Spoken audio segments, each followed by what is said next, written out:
Update news. Pohra देवीत संत सेवालाल महाराज जयंती महोत्सवाचा थाट, विकासाचा मुख्यमंत्र्यांचा संकल्प। बंजारा समाजाची काशी समजल्या जाणाऱ्या पोहरा देवी इथं श्री संत सेवालाल महाराज जयंती पर्यटन महोत्सवाचं मोठ्या उत्साहात उद्घाटन झाले। यावेळी मुख्यमंत्री आणि उपमुख्यमंत्र्यांनी समाजाच्या विकासासाठी मोठी आश्वासनं दिली आहेत। मुख्यमंत्री देवेंद्र फडणवीस यांनी व्हिडिओ कॉन्फरन्सिंगद्वारे संवाद साधताना बंजारा समाजाच्या उन्नतीसाठी सरकार कटिबद्ध असल्याचं सांगून पोहरा देवीच्या नियोजित विकासाची ग्वाही दिली। उपमुख्यमंत्री एकनाथ शिंदे यांनी पोहरा देवी परिसराला केवळ धार्मिकच नव्हे तर पर्यटनाचं मोठं केंद्र बनवणार असल्याचं सांगितलं। या भागात उद्योग निर्माण करून स्थानिक रोजगाराला प्राधान्य दिलं जाईल असं ते म्हणाले।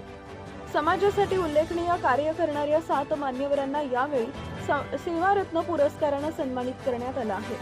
शासकीय वैद्यकीय महाविद्यालयाला संत सेवालाल महाराजांचं नाव दिल्याबद्दल मंत्री संजय राठोड यांनी सरकारचे आभार मानले। या सोहळ्याला मृद व जलसंधारण मंत्री संजय राठोड, राज्यमंत्री इंद्रनील नाईक, विविध महंत आणि देशभरातून आलेले हजारो भाविक मोठ्या संख्येने उपस्थित होते। समाजाच्या प्रश्नासाठी सातत्याने पाठपुरावा करताना मला हे जाणवले आहे की मनात केवळ भावना असून चालत नाही, तर त्यासाठी प्रत्यक्षात कृती करणं सुद्धा आवश्यक आहे।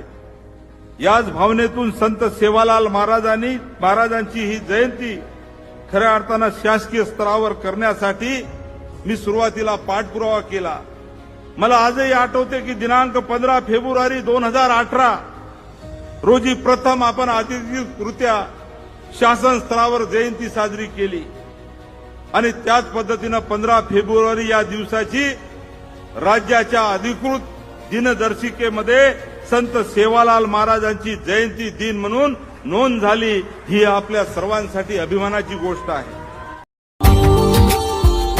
Subscribe now and press the bell icon. Never miss an update.